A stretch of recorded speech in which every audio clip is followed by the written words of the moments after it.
So that incident that took place in Colorado has been deemed as a terror attack by the FBI. I'd like to bring in on this broadcast Irfan Nuruddin, professor of Indian politics at Georgetown University School of Foreign Service. He's joining us from Washington, D.C.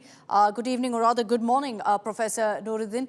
This particular incident that's taken place in Boulder, extremely worrying. So to you, Professor, what do you think has been the primary driver of the surge of anti-Semitism, a wave of sorts in America?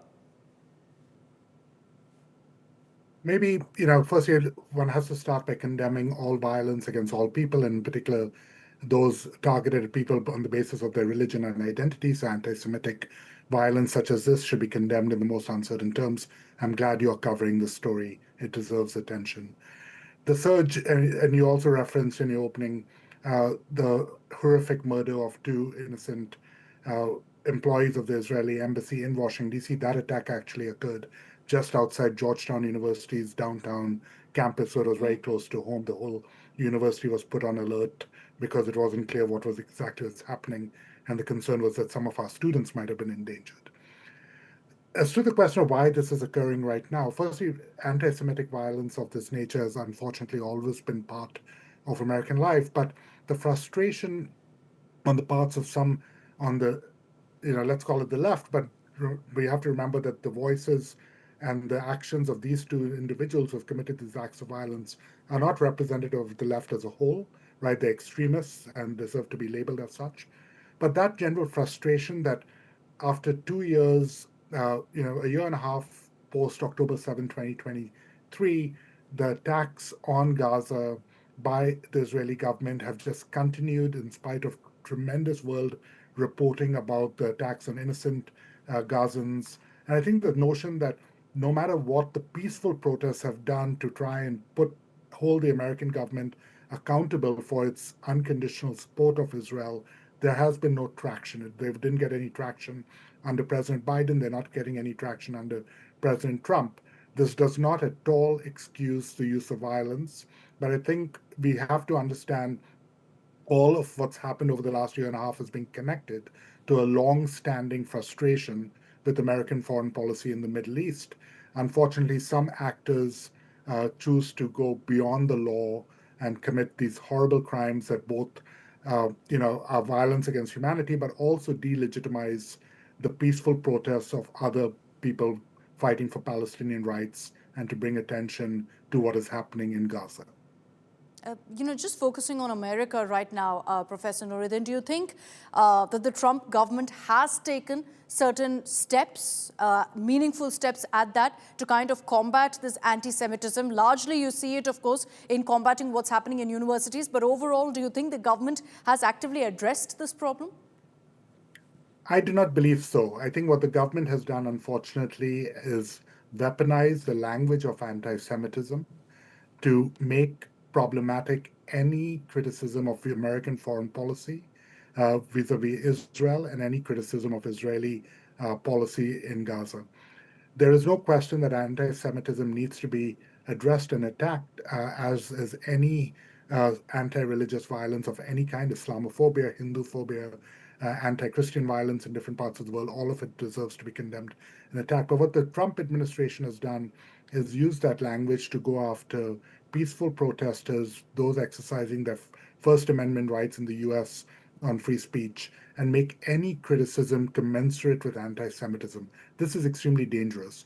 And I should be clear that opposition to Israeli policy in the Middle East is not just limited to those who are not Jewish. In fact, in your opening clip, the individuals coming out of and being arrested wearing the "Not in My Name" T-shirts are part of a Jewish community, activists who are also protesting the actions of Prime Minister Netanyahu as well. So people of all sides and all religions are allowed to express this. Look, the Trump administration has long had associations with virulent anti-Semites who are in fact now in very powerful parts of the government and influencing this. So I would just urge your listeners to be very skeptical of the Trump administration's claims that it is suddenly the defender of Jewish people and Jewish Americans in particular, and while keeping still it quite clear that any attack on Jewish people or any attack on people because of their links to pro-Israeli positions are simply unacceptable in a civilized democratic society. You know, many would side with the argument that the Trump government's crackdown has been rather exaggerated, therefore cracking down on free speech as well in campuses. But Professor Nuruddin, you know, you look at what's really caused this kind of wave of anti-Jew hate. Do you think that there are many groups out there who, while speaking for Gaza, also cannot tell the difference between Israeli policy and what Jews stand for? And that's where it turns into, you know, blurred lines of violence as well? That's a really great point. I absolutely agree with you. Unfortunately, the true victims of all of this are ordinary Israelis and Palestinians who would like nothing more than to live in peace and who are betrayed every day by their leaders and by global leaders who use them as pawns in their own political positions. So Prime Minister Netanyahu wants to speak on behalf of all Israeli people, even though his own population is divided as to what's going on. Hamas is hardly the legitimate representative of all Palestinian people, and yet it presumes to speak on that behalf. And then you have, as you point out, groups around the world, in the United States, in Europe, that purport to speak on behalf of the Palestinian people, I apologize, of the Palestinian people, but actually care very little about the Palestinian people. They're using them as a way of prosecuting their own agenda.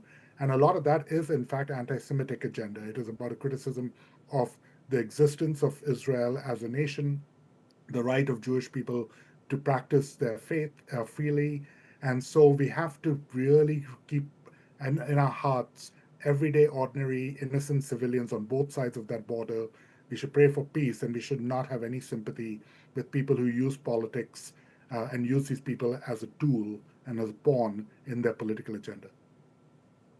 And my final question to you, Professor, is, you know, we're just going to hand over to a report on Megha Vemuri, on what happened at MIT. With the current crackdown on universities, and particularly those which host these kind of protests for Gaza, is there a sense of fear in universities, in varsities? Is there an attempt to clamp down on student voices so that the Trump administration doesn't take note and crack down themselves? 100%. You have, unfortunately, a perverse cycle in which the Trump administration's weaponization of anti-Semitism as a way of attacking universities and free speech at universities is seen, therefore, as universities as the real threat. And if they can keep that under the hood, it avoids the worst offenses. Remember, what happened at Harvard was Trump using the pretext of anti-Semitism to demand that the Harvard administration hand over personal details of all international students at Harvard. Right? Harvard bravely chose not to do that. But if you think about it, what does fighting anti-Semitism have to do with handing over the details of every international student regardless? So it is that conflation that universities are recognizing, that the Trump administration uses one pretext to go after the other. In the case of Ms. Vemuri, I mean, congratulations to her graduating class president at MIT. What she chose to do was use her minutes to talk about Palestine. It is important to remember, though, that all student speakers at pretty much any university commencement event anywhere in America have their remarks pre-vetted. So what she chose to do was give one set of remarks to her administration, saying, this is what I'm going to say, and then substituting that with something, because she knew that it wouldn't be approved, right? I mean, she knew it wouldn't be approved, but she did violate, in that sense, the rule followed. Punishment under that sense is okay, but the fact that she clearly knew that if she said, this is what I want to say, that she felt like she would not be approved, that is really chilling. That is very sad. And it is the way in which academic freedom and the freedom of speech more generally gets eroded because you're worried about government, prosecution, government challenging of your independent views. So as a result of her speech there at the commencement ceremony, Megha Vemuri has been barred from the graduation ceremony and from attending classes further. But thank you very much, Professor Irfan Nuruddin, for your time, for joining us here on India Today.